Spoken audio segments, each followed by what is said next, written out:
everyone, welcome back to Sunday Life channel. Thank you so much guys for tuning in. I'm here to update you of what is going to happen on Isibaya from the 14th to the 18th of September 2020 on Monday. Kanye offers Dabula new advice to win Dwentle back.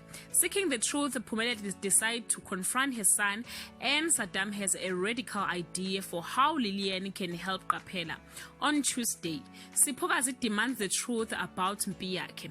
Phumelele challenges Fezile about what he did, and Mkabayi is furious with her brother. On Wednesday, Siphokazi finally gets Mpiyake to open up to her. Kapela and Saddam come face to face with the blackmailer.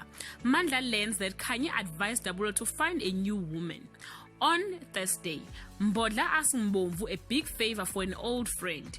Jabu is plagued by vivid nightmares, and Thokozani struggled accepting her mother's accusations.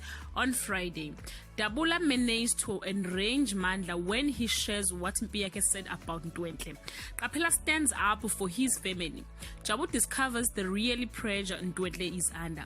Guys, this is all I have for today. You can leave your comment below and share your thoughts. Till we meet again, I love you so much guys. Bye.